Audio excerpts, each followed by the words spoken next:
नमस्कार। नमो नारायण। भक्तों, स्वागत है आपका।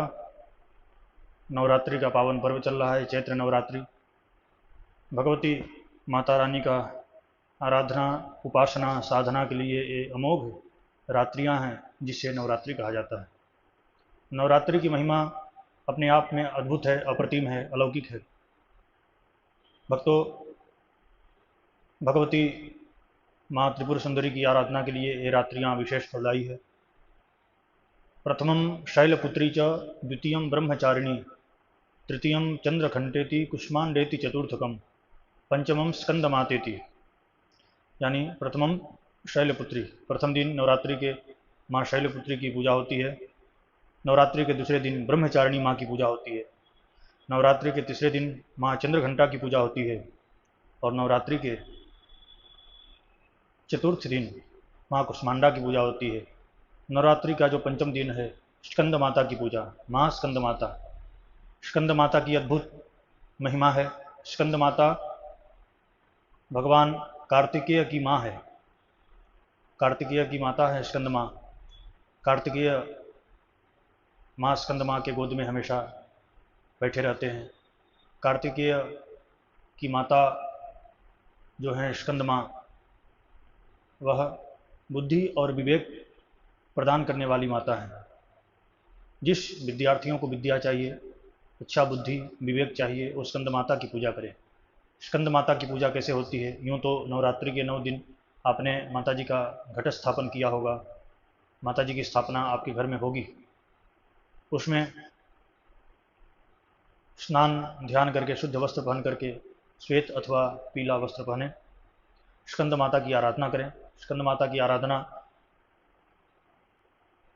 षोडशोपचार पूजन करें माता की। षोडशोपचार नहीं कर सकते हैं तो पंचोपचार, गंध अक्षत कुमकुम का तिलक करें माँ के मस्तक पर, अक्षत लगावें। गंध अक्षत धूप दीप नैवेद्य, यह पंचोपचार पूजन होती है। पंचोपचार से माँ की पूजन करें। केले का प्रसाद स्कंद माता को अवश्य भोग प्रसाद में धरावें। केले का हलवा माँ को धरा सकती हैं। माता रानी को चुंदड़ी बहुत प्रिय है, तो नवरात्रि के दिनों में माँ को चुंदड़ी अवश्य अर्पण करें।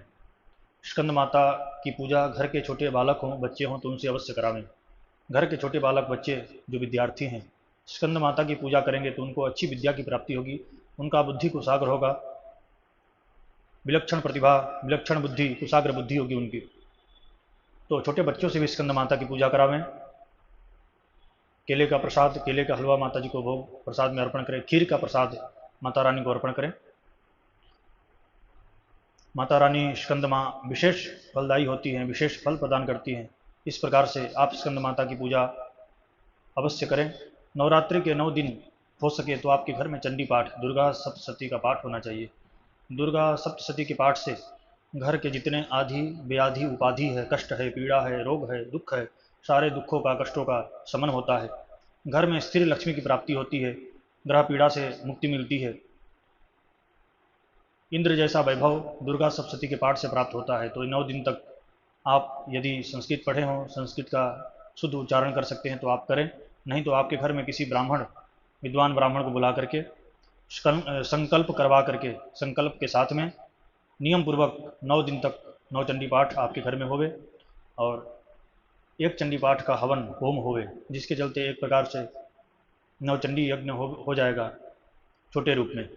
और इसका अद्भुत अलौकिक महिमा है, जितनी इसकी महिमा का वर्णन किया जाए उतना कम है। इस प्रकार से चंडी पाठ आपके घर में यदि होता है तो भूत प्रेत आदि व्याधि उपाधि की छाया भी, सब संकट टल जाते हैं। और भगवती त्रिपुर सुंदरी, चंडी पाठ अपने आप में एक तंत्र है। चंडी पाठ स्वयं एक तंत्र है, और चंडी पाठ कराने से घर के सारे व्याधि, सारी कष्ट, दुख, दारिद्रता का शमन होता है। तो नवरात्रि की जो 4 नवरात्रियाँ आती है, चारों नवरात्रि में वैसे तो हर एक व्यक्ति के घर पर चंडी पाठ होना चाहिए। इस नवरात्रि में आप राम रक्षा स्तोत्र का पाठ 9 दिन तक अवश्य अपने घर पर करावें, अथवा स्वयं भी करें। राम रक्षा स्तोत्र का पाठ 9 दिन तक करने से राम रक्षा स्तोत्र सिद्ध हो जाता है। कोई कितना भी बीमार हो, राम रक्षा स्तोत्र का जल से, अभिमंत्रित जल उस बीमार व्यक्ति को पिलाया जावे, राम रक्षा स्तोत्र का अभिमंत्रित जल, तो उस बीमार व्यक्ति का रोगों से तत्क्षण मुक्ति मिल जाती है और वह व्यक्ति स्वस्थ होता है और उसकी कितनी भी शारीरिक पीड़ा हो उसका शमन होता है। राम रक्षा स्तोत्र का भी पाठ है चैत्र नवरात्रि में होनी चाहिए। भक्तों, 3 दीपक आपके घर में पूरे नवरात्रि में अवश्य जलना चाहिए। पहला है घी का दीपक। वेद लक्षणा गौ माता का घृत घी यदि मिले तो आपके घर में पूरे 9 दिन तक माता रानी का अखंड ज्योत घी का जलना चाहिए। जिसके घर में शुद्ध वेद लक्षणा गौ माता का घी का दीपक जलता है उसके घर में 33 कोटि देवता आकर के नृत्य करते हैं, नाचते हैं। वह घर घर नहीं रहता है, वो साक्षात देवभूमि हो जाता है। तो आपके घर में घी का दीपक अवश्य कम से कम 9 दिन तक चलना चाहिए। दूसरा है सरसों के तेल का दीपक। घर में कोई बीमार है, असाध्य रोग हुआ है, रोग से मुक्ति नहीं मिल रही है, रोग डॉक्टरों लाइलाज रोग है, डॉक्टरों के भी पकड़ में नहीं आ रहा है, डॉक्टर भी उस रोग का ढंग से उपचार नहीं कर पा रहे हैं, तो कहा गया है कि सरसों का शुद्ध देसी घानी के सरसों के तेल का दीपक जलना चाहिए आपके घर में। सरसों का तेल का दीपक जलता है तो कहते हैं शत्रुओं से भी मुक्ति मिलती है और रोगों से भी मुक्ति मिलती है। शत्रु और रोग दोनों के ऊपर विजय प्राप्त कराता है सरसों का तेल का दीपक। तो दूसरा एक दीपक अवश्य आपके घर में जलना चाहिए जो सरसों का तेल का है। तीसरा एक दीपक है तिल तेल का दीपक। तिल तेल का दीपक आपके घर में जले तो पितरों को भी प्रसन्नता प्राप्त होती है और घर में स्थिर लक्ष्मी की प्राप्ति होती है। आपके घर में 3 दीपक जलावें, घी का दीपक, सरसों के तेल का दीपक और तिल के तेल का दीपक।